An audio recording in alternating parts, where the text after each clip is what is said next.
Welcome to Management Under Construction. I'm Brad Wyant. And I'm Dee Davis. And today on the podcast, you're going to hear us talk about meetings, why they run so long, how not to make them run so long, Dee and I's favorite template for how to run an effective meeting, and how to help the people who may pontificate in your meetings, who speak too often, get away from that kind of behavior. We also talk a little bit about the ways that you can run a meeting with best practices and the ways to improve your meetings as you have them every time, iterative. Hope you enjoy. So Dee, tell me about your experiences with meetings. What has your history with them been like? Have you been someone who runs meetings more often than you are somebody who participates in them in your career? What's your experience? Well, it shifted a lot throughout my career. Of course, early in my career, I was mostly sitting and listening in meetings. Sometimes I was the one taking the meeting minutes, which no one really ever teaches us how to do, right? That's one of the big problems that we have with meetings is that nobody teaches us how to run meetings or even how to take meeting minutes. I did have one boss, though, that did make me take live meeting minutes while the meeting's happening right into the template.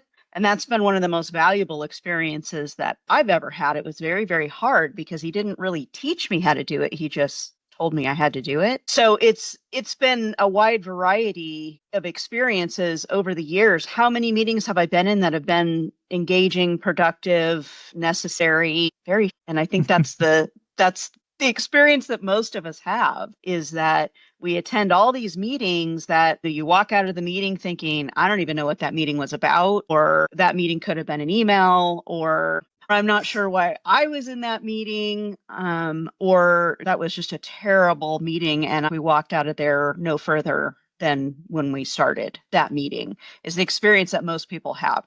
My mission in life is to make my meetings at a minimum productive. I'm not necessarily there for entertainment values. There's a lot of people that have that feeling that, oh, we need to make meetings entertaining to keep people engaged. I'm less of an entertainer than a doer.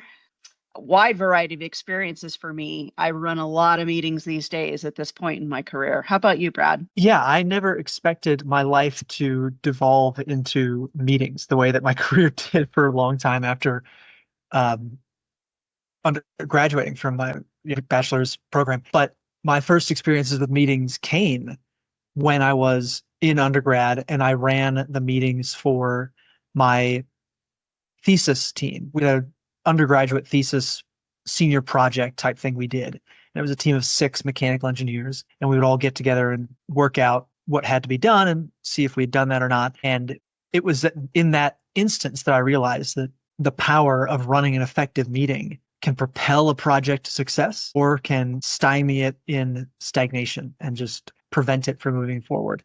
But luckily, I talked to some people outside of the engineering school who helped me understand what a productive meeting could be and learned a lot then, but kept learning throughout my career about how to improve meetings, how to make them better. So that's been my experience with meetings. It's a very important tool, and run amok can be something that makes everyone miserable. I was just talking to somebody on a walk this morning around Wash Park here in Denver, and he was saying, yeah, every time I'm in a meeting, I'm like, this is not the meeting we need to be having. I want to have another meeting. And then he asks the other people in his organization, hey, we need to have this meeting. And they're like, oh, you want to have another meeting? It's like, yeah, I want to have a different meeting. I don't want to have those meetings. Let's cut those meetings and have this meeting. I'm sure a lot of people listening feel the same way. So this podcast, we're going to get into what the meeting problem is, how to solve it, how to run the best meeting that Dee and I know how to run. The first meeting I ever ran was the OAC meeting on a project, and I learned from somebody who I will name because I want to give him credit for the great work that he did to mentor me in this area. He was a project executive at the time. His name was Tom Malloy. He was a good, great calming presence on the job site. Whenever he visited, he was always mellow and in control and listening before he spoke. One of the things he observed in our records of our meetings and in participating in our meetings was they ran along. They were almost an hour long, if not longer. And he said, all right, Brett, you're the project member on the job site who needs to be running these meetings. Your project manager's got other things he's got to take care of. You can't have this meeting be an hour long. You need to cut it down to a half hour. I said, okay, I get that. But why? What's taking this amount of time going to get us? It's like, well, staff utilization, you have other things you need to be doing on the job site. You need to free up your superintendent to go be there in case of an emergency, to spend more time on the schedule. Okay, staff utilization, but making people feel heard seems to be a really important part of achieving customer service goals. This client really wants us to be in these meetings and to feel like a partner to them in their conversations with their other stakeholders. He said, okay, you need to find a way to do that and run an efficient meeting. You need to find a way to cram all of that listening, all of that customer service into a half hour. I was like, all right, let's do it. It's a challenge, might as well. The format that he introduced to us, as opposed to the rambling, so-and-so said this, so-and-so said that, this person wanted this person requested that. It was getting to be a 3 or 4, 8.5 by 11 meeting minutes every time to record what had been said, because I thought that was the goal. He said, nope, you need to have date initiated, the action item, the due date, and the responsible person, and nothing else. And at first, when he made that request to me, I was like, hold on, this is really constraining. How will we know what was discussed? Isn't it important to record the discussion? Have you ever had instances where recording what was said was important in addition to the do outs? Or what are your thoughts on that as far as the balance of short meeting minutes versus long but cover what was said? That was one of the important lessons that I learned when I learned how to take live meeting minutes. I started off by recording the conversation, and I'm not mean using a recording device, but typing it out. And I would do kind of a little shorthand typing to commemorate, if you will, what everybody was talking about during the meeting. And still, there's so much conversation that happens that ends up being irrelevant. The skill in taking meeting minutes is listening to the conversation and only writing down what's important. That's the skill of taking efficient meeting minutes, so that you're not writing paragraphs of information. The paragraphs of information is not what's important. The takeaway is, and I think that's what Tom was getting at, is the takeaway is the action. Who's doing what? Sometimes it is important to write down details about what somebody said, especially if you are in a position of being a general contractor in a meeting where the owner is requesting something. They're requesting a change of some kind. They're requesting a design shift. You're in a design meeting and the owner is telling you you need to do A, B, C. That kind of thing is important to write down. But just generally, well, Joe said this, and that, and then so-and-so responded, not important. Right. It becomes a gossip column, not a useful tool for business. And that was the point Tom made to me as well. You need to make this short and sweet enough that somebody who wasn't in the meeting can act as if they had been there and use the information they needed to have. That's the big takeaway that I was like, oh, okay. Just what so-and-so said, and them getting their 2 cents in and saying, well, I think this is a bad idea, or something along those lines. That's a little negative, I guess, but that's not what people need to know. The ego check he gave me was that no one is reading your meeting minutes to remember what was discussed. They only care about what they and others need to do. That's the only thing anyone wants to remember. We're not here to record history unless you're working in the White House or some other historic place where what people said will stand the test of time. Well, and the importance of any meeting that you're running, you always have to keep in mind, what is the intent of this meeting? And we'll talk a little bit more later about why we have different meetings. But what is the purpose of the meeting? Is the purpose of the meeting, is it a problem-solving meeting? Is it an update meeting? Is it a check-in meeting? What is the purpose of the meeting that you're running or attending? And making sure you have the right people in the meeting and all that kind of thing. But you have to keep that when you're the guy that's writing the meeting minutes. What is the purpose of the meeting? Where are we trying to go with this meeting? And making sure that your meeting stays on track based on the actual goal of the meeting. Well put.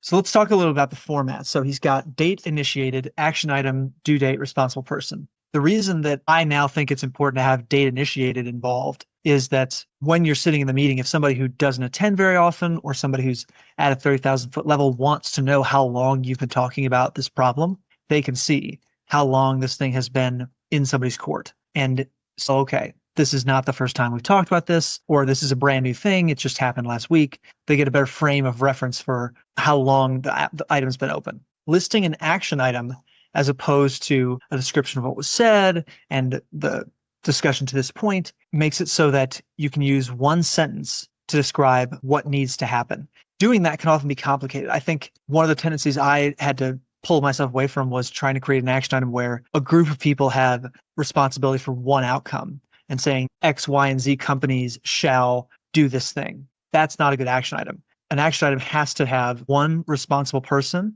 and it has to be something you can describe in one sentence. If it's more complicated than that, it's maybe multiple action items. The reason that it has to be one person is so that there can't be finger pointing later on. Well, I thought you were going to do it. I thought you were going to do it. Having it be one whole company that's responsible for it, the whole organization is not necessarily going to be organized enough to say this person needs to do this. If the company comes back to you and says, hey, this is not going to be the person that does that thing, that they're not actually going to be responsible, we're going to make this other person responsible, no harm, no foul. But if you don't specify a single person, there's room for miscommunication. There's room for it to get misinterpreted as somebody else's responsibility. At least if there is a name associated with it, that person can say, well, I don't think I'm responsible for this. And then a conversation occurs. Let's be honest. What happens with any meeting is that when people walk out, if their name isn't on any action items, they don't think about that meeting again until they show up to it again. And you have to ask yourself, if they're walking away on a consistent basis with no action items, what is the purpose of them even attending the meeting? Which is yet another problem that we face too many people in meetings. So having an individual's name makes that person, number one, pay attention. Mm-hmm. And number two, you're then there to hold their feet to the fire. Everybody turns around and looks at that person, and they better have an update at that next meeting because it's sitting on their shoulders now. Because it says Brad right there. So yep. Brad knows he's responsible. Everybody else knows Brad's responsible. And therefore, Brad is going to take ownership of that. But if we just say that Brad's company is there, even if he's the only one from his company sitting there in that meeting, he's not responsible. It doesn't have his name on it. He thinks somebody else is doing it. That's one of the biggest problems we face in meetings is individual responsibility. As a manager, as a leader in any circumstance, being able to leverage something as simple as a document to create individual responsibility is one of the biggest levers of a great set of meeting minutes. By making a single person responsible for it and by being consistent about emailing out the meeting minutes right after the meeting, there's no excuse. And it's not you accusing the person of not completing their action item. We were all at the last meeting. You were there when we agreed that this was going to be your action item, and now you haven't done it. What do you have to share with the class? It becomes much less about a confrontation and much more about the person who didn't do their action item having to explain themselves.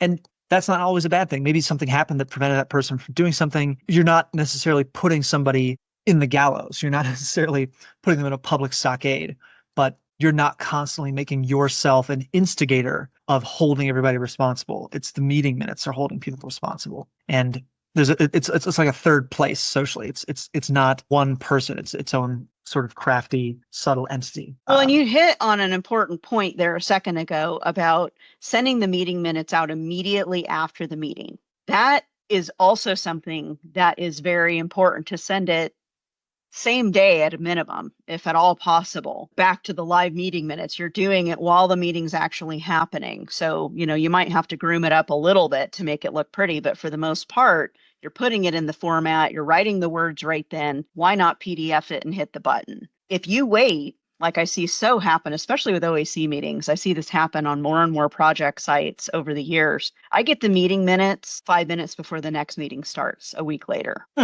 I've had no opportunity to read. We're kind of just taking that whole thing of anybody's even reading any of this out of the equation because we're not giving you an opportunity to read it. You're not taking them during the meeting, so I don't know what you're actually writing down. When I take meeting minutes, I'm sharing my screen and everybody can see what I'm writing. If there's any disagreement, if there's any like, wait, that's not quite right, everybody's looking at it right now while I'm taking the meeting minutes. And then I hit the button when I'm done and it's in your court same day. That's very interesting. I've never heard of anybody doing the meeting minutes live on a screen shared like that, but I think that's very powerful. I had an instance, I don't do that. I write down on a legal pad in handwritten so that I remember more efficiently that way. And it's just a muscle memory thing for me. But I also think it's easier to have all of the things that are going on in a certain project in that legal pad because it becomes a chronological record of what's going on in the project for me. That's just my personal thing. But then I send out the meeting minutes the day after. And one of the problems with my method as opposed to D's is that when we're talking about an action item that I'm going to add to the meeting minutes, I often had to tie it off and say, okay, so to cover that, the action item is that D is going to go ask the tile subcontractor where the tile is. And that's going to be due on such and such day because we need to know by this date. That good with you, D? And then D would have to be like, yeah, that's fine. That is the action item I will take on. And then we continue on. But when I was working with a particular client, they want to say, well, there's no action item here. We just need to keep talking about this. It's like, okay, but the format I'm trying to work us towards here is that there has to be an action item. And then the client would push back and be like, I don't want there to be an action item. I just want it recorded that this was said. And I have to say, well, I can do that, but we need to have a do out. There needs to be something that goes on beyond this. Otherwise, it's not going to be useful. And these meeting minutes get really long. It's like, well, I'm the client. I want the meeting minutes my way. Okay. And then you have to have a meeting to talk about the format of the meeting. And that happened. We did do that, which probably doesn't surprise many people. Of course, that can happen in any business, but we had to bring them around to our streamlined and demonstrate that a streamlined meeting was going to be more effective for everybody. That recording something like a conversation, like somebody's thoughts, somebody's opinion in a meeting minutes was not going to be useful in any kind of circumstance. It wasn't going to be a record document like a court thing. It wouldn't be a contract document. It's not the place. Yeah, there's two kinds of not great meeting minutes that I've seen out there. One kind is the novel that you're talking about. You're writing a novel and it's like, no one's going to read the novel. The novel has no value.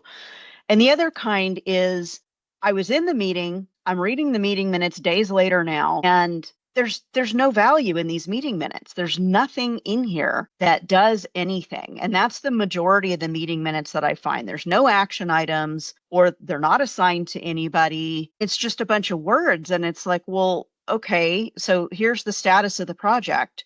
That could have been an email, right? I mean, how many meetings have you gone into or you walked out and you said that could have been an email? So we got to be really careful about the kinds of things. And I think we fall into this pit a lot, especially in OAC type meetings, where what we're saying is well, here's the status of the construction. Here's the status of safety. Here's the status of, those are the kinds of things that can be hit on very, very quickly. And I've been in meetings where we're still talking about safety 10, 15 minutes into the meeting when nothing actually happened. There was no safety incident to discuss. There was no major update to discuss, but we're 15 minutes into an hour-long meeting and we're still on item 1 or 2 of the agenda. That's not okay.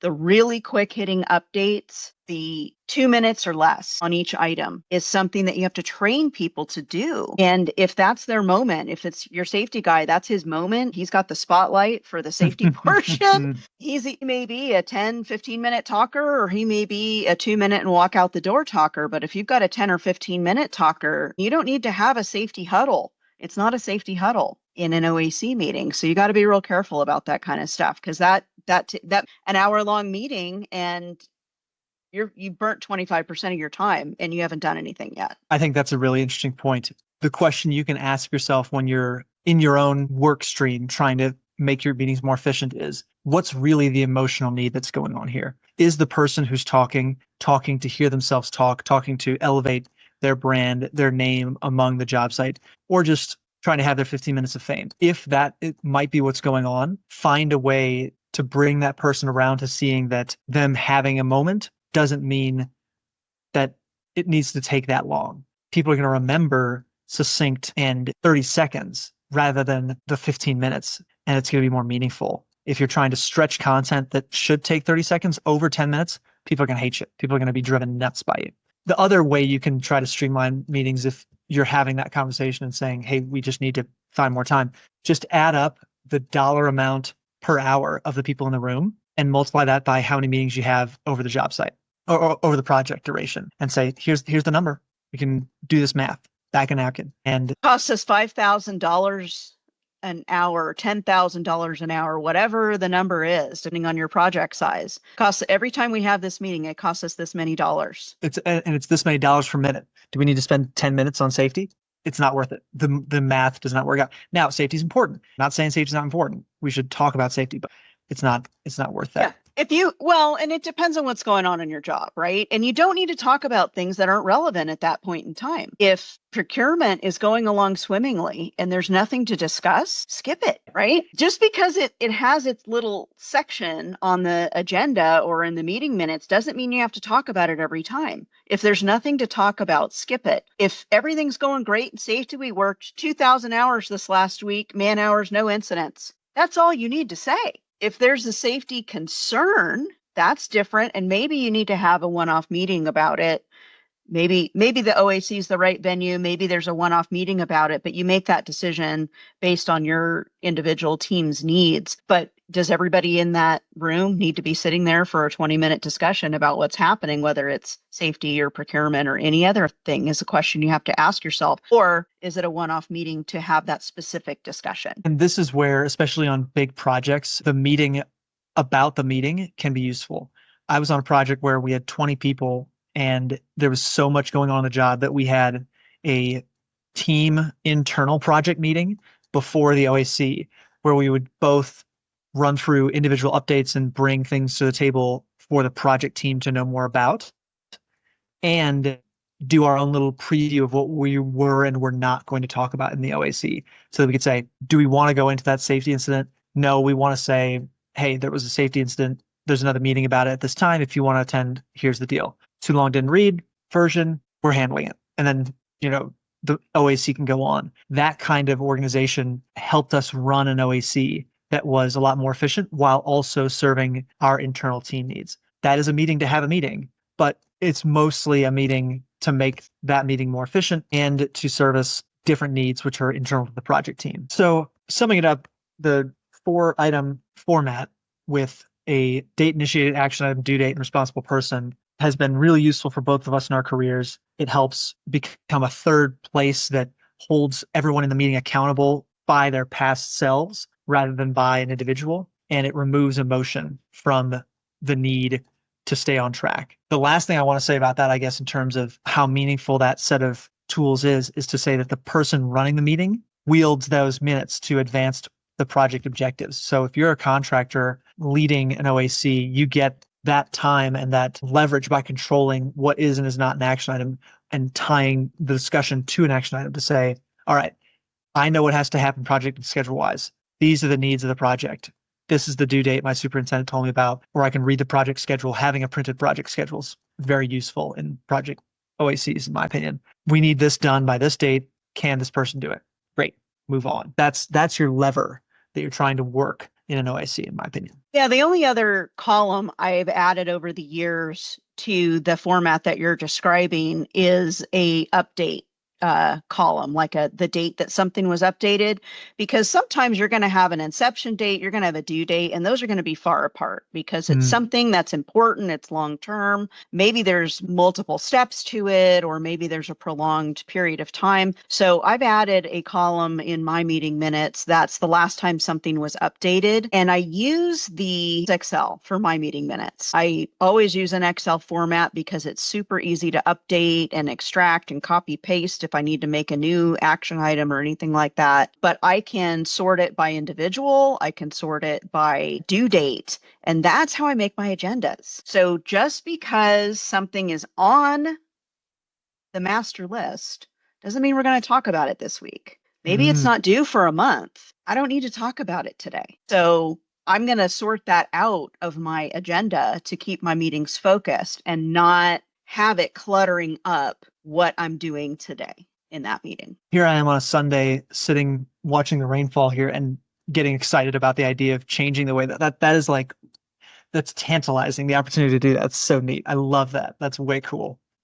Shout out to my long-suffering CMIC users. If you're listening, if you're watching, we wish we could use Excel. We wish, but no, we can't. So if you're in that boat, I suffer with you. Well, and that's a really good point, though, you bring up. So on these projects, we are often asked to use different platforms to take meeting minutes, right? So whether it be Procore or CMIC, or I can't even tell you, I've probably used 10 different project management platforms over the years. Some are very well set up for meeting minutes, some not so much. ACC was the latest one that I had to wrestle through. Here's the thing. the majority, and I haven't used CMIC in a long time, so you'll have to refresh my memory. Whatever platform, if you're like, oh, I can't use Excel because they're making me do it in ACC. Okay, fine. But if you dig into ACC and you set it up properly, you can assign due dates and action items to individual humans. And the great thing about it, and Procore works the same way, is that when you assign it to that person, that individual, when they log in, it shows up on their dashboard.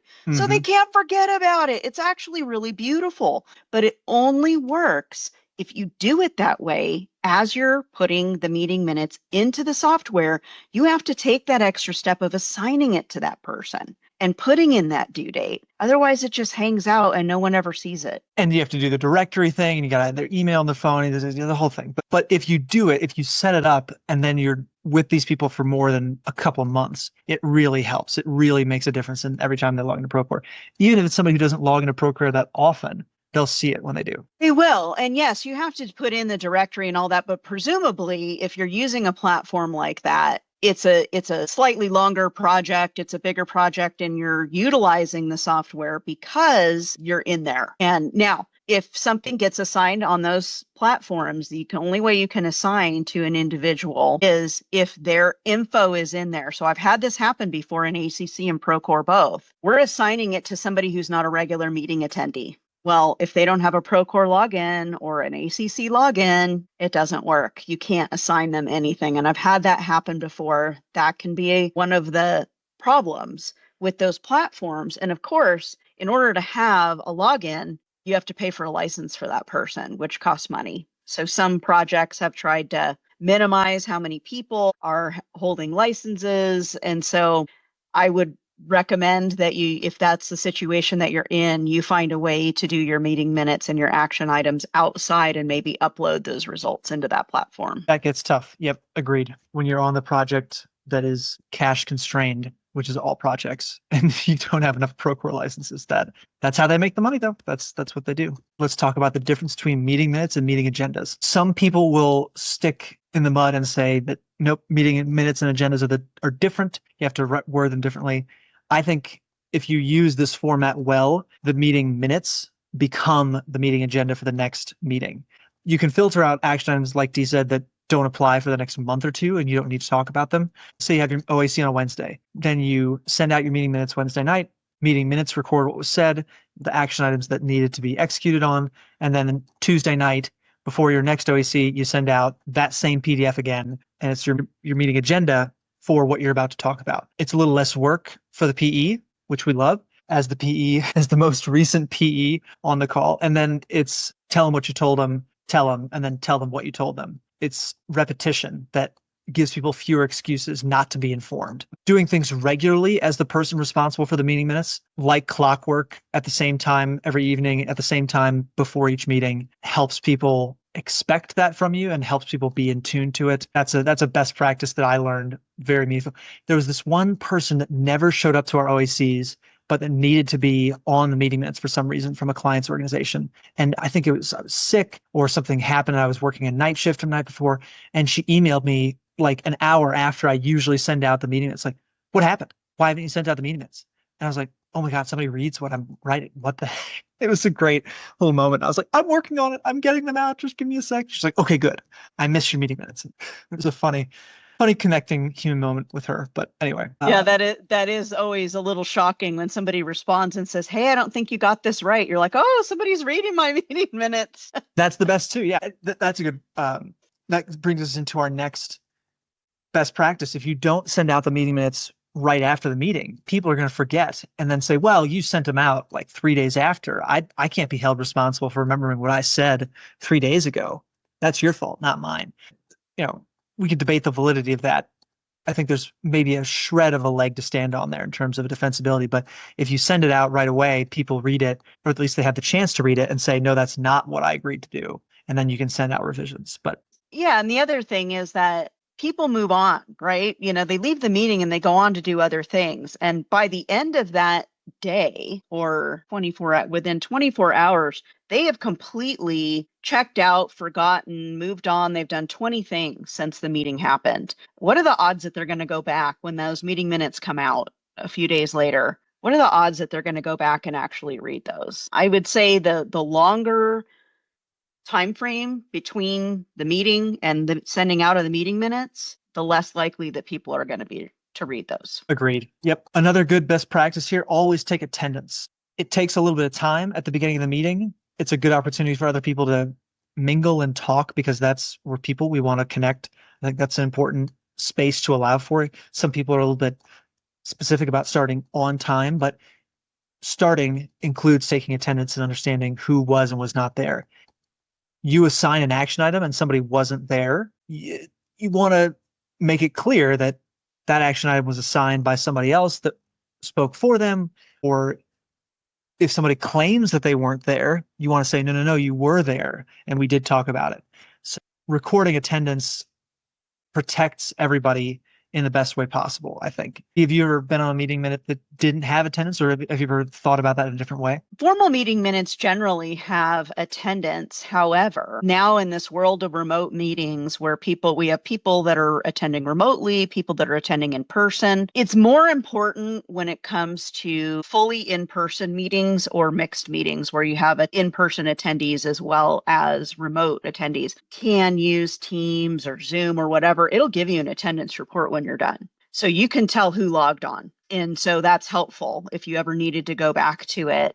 But if you have people that are attending in person, like a job site huddle kind of a meeting, it's always really important to record who is there. I definitely have had meetings where it said I was there when I wasn't, or the opposite. If you didn't attend a meeting and something really important happened, it might be in your best interest to make sure that the attendance is correct. Yeah, absolutely. And if you're the one running your meeting minutes, being wrong about who was there can really, that's the kind of thing somebody might remember. If something was said that they should have been there to hear, or if somebody called them out later, be sure to do that right, because you have a great opportunity to shoot yourself in the foot over a pretty simple workflow in that area. Yeah, and what you can't control is when someone leaves a meeting early.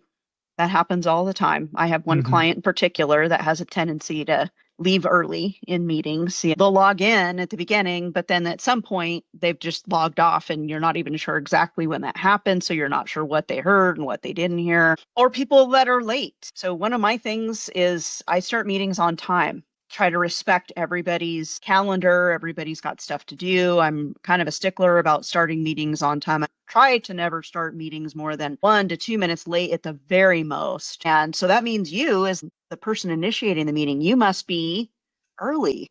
You have things to do. You have to get there. You have to show up. You have to log on. You have to do whatever it is that you're going to do. You got to have your meeting minutes pulled up. You got to start taking attendance. So you can't be late. If you're the person that's running the meeting, that's a huge no-no. You have to show up. You have to show up on time, and then you should respect everybody's time by starting that meeting on time. And if you have people trickling in, that creates a challenge for you as the attendance taker to make sure that you're falling back at some point and grabbing those people that showed up a few minutes late. I think that's a fun note about being on time. In my master's, there was a guy named Brian, great guy. He was an ex-Bechtel guy. And his note to us was that how you show up indicates your level of respect for the people in the organization and yourself. And if you show up on time is late. And if you show up early, you're definitely going to be on time. If your job, as many of you will have it be, is to make things happen on time, on schedule, and you don't show up for meetings on time, people are not going to associate you as somebody who is proficient in their chosen profession. Consider your behavior accordingly. And I thought that was great advice, because you see people all the time who are constantly late to things, subcontractors, clients, whoever it may be. And then in my experience, at least, the people who are always late to stuff are always behind on their work, or are always promising dates they can't meet. Being a person of your word starts with the simple stuff. Yeah, I call those the showboaters, by the way. I teach a whole class on running efficient meetings. I even do a half-day seminar on it. I call the ones that are chronically late the showboaters. They love to make an entrance, and then what's the first thing they want you to do when they show up 5 minutes, 10 minutes late to a meeting? Catch them up. They want you to go back and catch them up. They want to waste everybody's time who's got there on time. They want you to repeat everything because they were late. Oh, sorry, I was in another meeting that ran over. Well, that's a whole different problem. But I showed up late and I'm important. Therefore, everybody stop, go back, and start over again. So as somebody who's running a meeting, you can't fall into that trap. Do not cater to a showboater ever, because you are teaching them that it's okay to be late and it's okay to disrespect everybody's time. And it's hard because they're usually owners, people in important positions. They're in leadership positions, they're in high level positions that do it. And they do it because they get away with it. Yep. Now, Dee, in your professional opinion, how do you kindly, politely deal with a showboater? I've been in this circumstance, and the strategy I've used is to say, hey, so glad you're here. Thanks for coming. The meeting minutes are going to reflect what you missed. We're moving on. Something along those lines. It takes the air out of the conversation, but it still leaves some people in the room to be like, no, I want to know now. Should you find yourself in that kind of position as a young person without very much authority in a project, what do? How do you resolve that kind of a conflict? How do you make a showboater come around to your way of seeing things without bringing a hammer down on somebody that you can't hammer? Yeah, you try to respectfully do it right then and there and just say, I've offered, you know what, I'll catch you up after. Give me 5-10 minutes after and I'll catch you up, so that you're not wasting everybody in the room's time. You don't say that part of it, but that's the implication, right? That sometimes works. But if you have somebody that's just insistent, you may have to roll with it in the moment, because you're not going to create a big conflict in front of all these people with this person in authority in the middle of this meeting, and you may have to sacrifice that meeting. But what you do is you go back to that person after. And you sit down with them and you have a conversation. I've had to do this. I tell this story every time I teach the effective meetings class. This person was late every single time.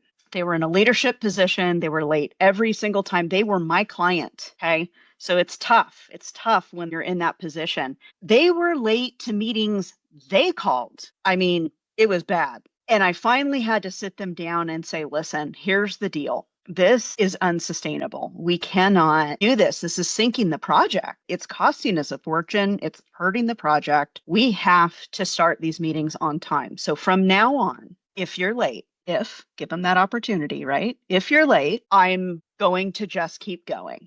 I'm not stopping, I'm not slowing down, and I'm not backtracking. And you then will need to sit with me after. Now, you're asking them to make another sacrifice, right? You're going to ask them to make a sacrifice. It's not sacrificing anything for them to make everybody else sit and listen to the meeting minutes that already happened or the meeting events that already happened. But it is sacrificing for them if you're asking for more of their time later to get that thing that they want, which is to be caught up.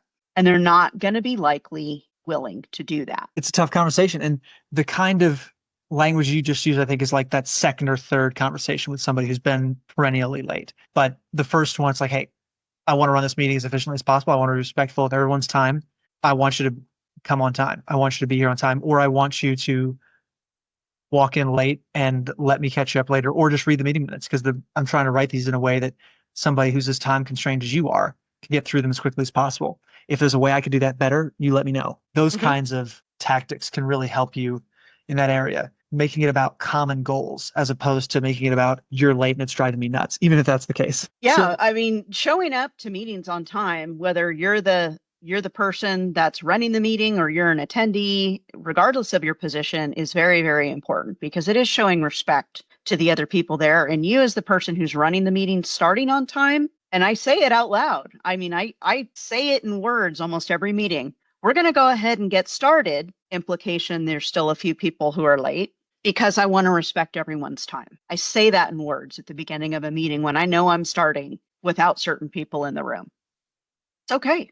I've never had a single person object to that. It makes it pretty hard to say anything else, because it becomes about everyone's time. And that's a great way to make it a broader goal. So one of the feedback pieces I've gotten on this format of agenda style is that it becomes a matter of checking in on action items, that the whole thing could have been an email where people just say, I did this item, I didn't do that item. And my response to that complaint would be that a shorter meeting, even if it's just, did you do this? Yes, no. Or if it's all yeses, that short meeting can cut through the clutter that email creates and allows for more time with everyone in the room or everyone on the call to bring up new action items and discuss new issues, get to new resolutions.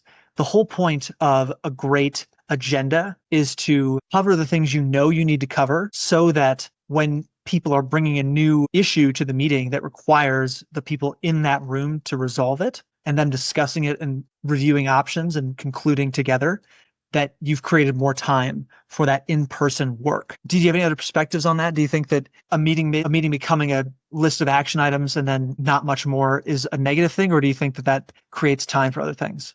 I think it creates time for other things. And when people know that's how it's going to go, it can be really fast. They can say, they can just give you a quick update. And if you have people that are talkers, I've said this to people, 30 seconds or less, 1 minute or less, update. It's okay. You're trying to respect everybody's time and get through what you need to get through. Who doesn't want to leave a meeting early? I have a tendency to schedule meetings for an hour, even when I think I can resolve it in less time. Because I would rather schedule it for an hour and have the right people's attention for that block of time and not need it than need it and not have it.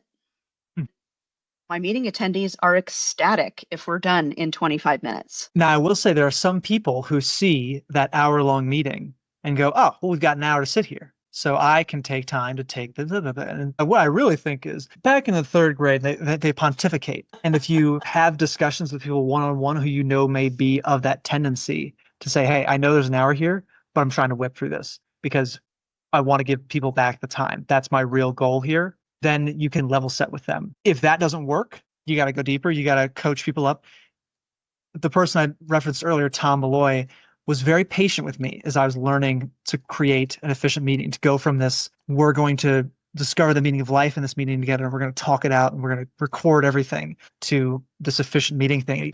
I gave him all these reasons. I pushed back with him. I argued with him. And it wasn't that I was arguing against him because I thought he was wrong. I was trying to help him understand the challenges I saw. And other people who pontificate, people who have a lot to say, are not usually just talking to hear themselves talk, or at least they don't mean to be talking to hear themselves talk. They're talking because they think they have something that people need to hear. And being patient with those people, coaching them along to your way, will be worth it. As we've discussed, it gets to be thousands of dollars an hour. And we're paying as much as we are for labor. Might as well save a penny saved is a penny earned. Might as well save the time in these meetings to let those people who are supposed to be doing their jobs go do them more effectively. We're going to have fewer near misses. We're going to have fewer safety issues. We're going to have better procurement. We're going to have better performance on projects if we can coach that person to make our meetings more efficient. It's time well spent to save time, is my kind. Be kind to those who overshare. Be kind and gentle and patient with those who need to be coached, because someone was for me. It made a big difference to me. Yeah. And I call those people the wanderers. They bring up something important, or they want to contribute to a meeting agenda item,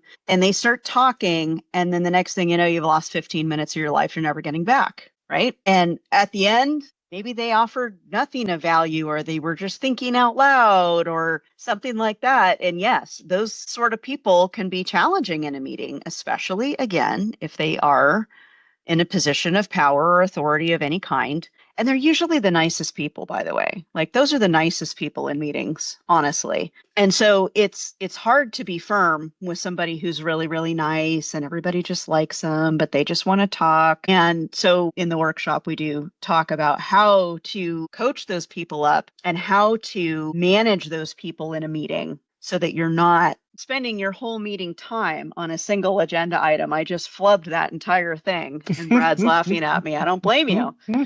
Tongue-tied. Lots of words. And for those who pontificate too often, just tell them to go start a podcast like we did. Demuted herself, but she's laughing at that. I'm laughing. Yes, we have too much to say. We have lots of thoughts, and we have to get them out, and you guys have to listen to it. Brief diversion. My MBA program just wrapped up a couple weeks ago. I graduated. I have the degree. And the end of the year, we do something called the Follies Roast, where we roast the entire class of 2025. And one of the things that I got roasted for was monologuing in class. Like, sometimes I would have some feelings, have some things to share, some participation. And I got called out on it in the roast. It was a very accurate call out. Anyone who's ever worked with me, anyone who knows me, yeah, I monologue my MBA program. But it's interesting. I want to talk about it. And I say, anyway, why be in class? Why be in person if you're not going to talk a little bit? Yeah, I have words and I haven't used them all yet. So let's go. Yep. Too many English majors and English teachers in my family background history to not to use them. You asked the question, is there any minuses against using the action items as your meeting minutes or as your to-do list for the meeting? I love the idea of everybody providing an update, and so that you could just get all the updates and not have the meeting and send it out. I love that idea. The reality is people don't. I've tried it. I've made the big shared spreadsheet. Everybody go in before the meeting and update your action items. You know what? It's never happened once. Never. No matter who the group is, no matter how much we try to implement it, getting people to update their action items before a meeting so that the meeting can go faster and smoother and you can just check, check, check, check, check. I've never seen it happen. So if we could ever get there, we could save a lot of time in meetings, honestly. These meetings could be a fraction of the time that they are. And then are there any questions? Are there any new items? And you move on, and maybe we'd have a 15-minute meeting. I'm not going to say impossible. I was going to say it's nearly impossible to get people to cooperate with that. Because the first time they're thinking about anything in that meeting is when they walk in the door to go sit to that meeting. And oftentimes, if there's something roadblocking that person from getting that done, or they didn't think about it, it's a great way of either holding that person accountable in the way they need to be held accountable, which is in a social atmosphere where perhaps people they report to or people who sign their checks are in the room, or the people that are part of the roadblocks are in the room. And it's like, hey, the reason that I haven't been able to resolve this concrete design is because I need a budget for this. And I know that budget involves both the architect and the owner, so let's talk about it a little bit. And then there's use to having those people in the room. Contractor comes and say, well, I don't think that's going to be as cheap as it is, as you think it will be. Let's talk about this. And you can collaborate. That's the whole point, in my opinion, of having a meeting, is to have the people with the brains in the room to all collaborate and work together to solve the problem, as opposed to an email chain that, well, I don't know, but maybe. No, everyone's in the room. Might as well. Let's put our money where our mouth is. But well put. I think that if you could do that, if you could get it to, yep, got it done. Yep, got it done. Yep, got it done. It's like, oh, well, we're done. Okay. See you all next week. Bye. Everyone goes and does their job. Be pretty good. Yeah. The next best thing that you can do is to train people to come prepared. So the most efficient and effective meeting I have ever attended in my whole life was a pharmaceutical production meeting. And this is a daily meeting with a whole bunch of people. The agenda is the same every day, basically. It's each department reports out on status, and everybody knows who's going to report out. Everybody's prepared for the report out. It's scheduled for a half an hour every morning, first thing, and it lasts no more than 10 to 15 minutes every time. It is the most impressive meeting it is possible, is my point, to get that efficient and that effective in meetings. And they're very on top of it. Boom, boom, boom. They just press, and everybody knows 30-second update. That's all we need from you. No more than 1 minute. If it's any more than that, it's taken offline and kicked to another huddle. It's incredible to witness if you've never witnessed it, and very effective because you've got, I don't know, 30, 40, 50 people. It's a lot of people in these meetings that log in or show up in person and hear what's going on. You don't have time to make that last a minute longer than it needs to. It's an incredibly expensive meeting. Yep. You know what that reminds me of? That 30 seconds or less that you're talking about is Apollo 11 or Apollo 13, the movie, where they're doing their pre-launch checklist. Guidance, go. Mission, go. Health, go. And boom, boom, boom. It's just that kind of efficiency. Maybe that's the thing you use to inspire people. Think about how good we could be, people. Think about how fast this could go. Continuous improvement, lean principles often get misapplied to construction. We've talked about this before, the idea that pretty much nothing on a job site happens twice. But meetings you can efficient for sure. You can lean those out and you can make them more efficient. So go nuts on lean in your meetings. Well, yeah. And the red, yellow, green works very, very efficiently. I use it a lot with clients. Most of them love it. If it's green, you don't need to talk about it. It's sort of like skipping an agenda on an item. You can status red, yellow, green every single item on your agenda each time. If it's green, skip it. No need to even discuss it. If it's yellow or red, then it makes the agenda. I do want to bring up one other item. Okay. I do want to talk about who is attending the meetings. So have you ever been in a meeting that had way too many people in it? Yes. I have been in too many meetings that have had way too many people in them. Deciding who is going to be attending meetings is another efficiency thing. And it's a really, really important efficiency thing. Again, back to keeping the cost of the meeting down, the time spent in meetings down. On average, we spend 8 to 15 hours a week in meetings right off the top before you even start your week. That's how many meetings are on people's calendars, is 8 to 15 hours worth. And I've had times in my career where it's way more than 15, it's 20, 30 hours are booked on my calendar. You're just going from meeting to meeting to meeting. So you must ask yourself, whether you're running the meeting or you're the attending the meeting, do I really need to be here? If you're attending the meeting, ask yourself, why am I here? What am I adding? What is the purpose? What is the value? If you've got 2 or 3 or 5 or 8 people from your organization attending, you should be taking a critical look at why that is. Can one person cover it?